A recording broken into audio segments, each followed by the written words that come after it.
वाव हेभि फ्लेश बानायदों बैसागु एलबामनि जायगा नायफैदों औ शुटिंनि नै बिदि जाजोबनांगौमोन ने आदा एसे थाबावनांगौमोन माबाया बे अन्थाया नै बेबो मोजां ओरैखौ नुवाखै नों बा बे है बुङो खोलानि अन्थाइखौ नायमोन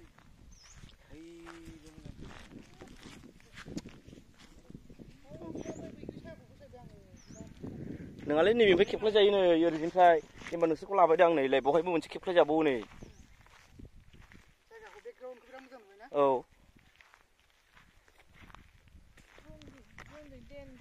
औ दैया हनै बिराद मोजां आइ नदिमोन बेनो आइ नदिमानि बियो माबासो आदा मा होनो निज्ला बै एसे जइन जाहैगोन बियो बे जराव दैया लोगोनिफ्राय फैखो है हेभि नुयोलै नै बेजों जाबाय दे बेवनो नङा बै सिसुपानि ना मा होननाय बे नङा दैया माबाया दैया होनदां बे नङा ओमफ्राय बे बबे जरावथ' ओंखारबोखो ओरै टेरेरे टेरेरे बेसे समायना फुलबारि आमबारिजों फैनाया औ बे माने फार्स्ट खर' बियो ओमफ्राय बेयो जइन जाहैगोन बेखौ मा होनोमोनलाय निज्ला मा होनोमोनलाय बेखौ बोरैबा होनना बुङो लोगोफोर माबायदि नुगोन कमेन्ट बक्सआव खोन्थाहरदो बैसागु एलबामनि थाखाय नायफैदों जायगाखौ टाइटेला मा जागोन माबाया टाइटेला एसे खोन्थाहरखानां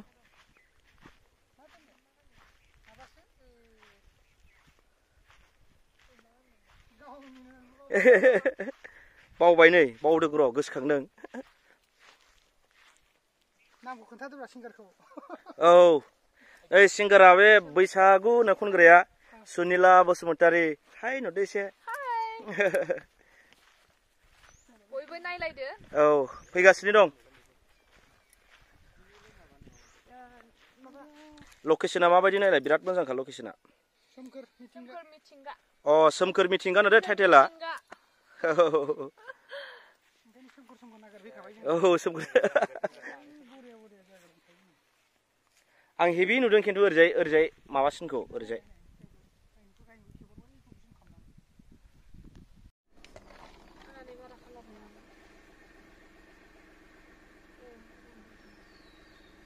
साहाथिं खिथिं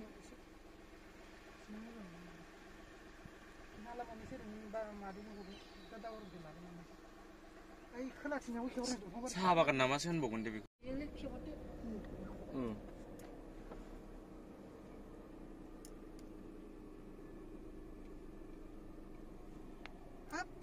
मोनसे नुबावबाय नै बैसागुनि लकेसना बैसागु एलबामनि थाखाय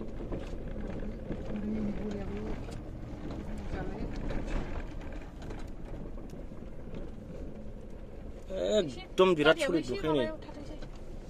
सायाव बै बैग्रिजोंसो थाजागौमोनदां अ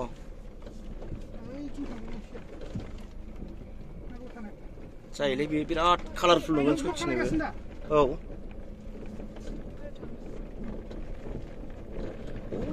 बसनो लांदाङाव हनै बै लांदाङावबो सलिड नुगोन हनै थांनो हाला गारि लांजाला नङा बेहाय मोजां नुगोन दानफायनाय नङाना बे गाहाय गाहायजों थां माबाखायो बिदिनोखासो बिदिनोखा माबायाव बालाबायदों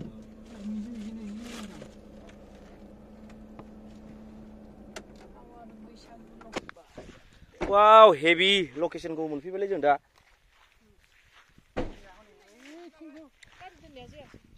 बै जागोन ओरैजाय आं बै दैयाव थांनि आयौ आयौ आयौ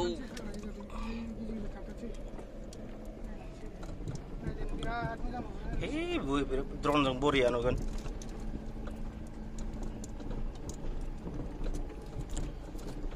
फैबाय नालाय एसे फिल लाब्रानो थान्दायाव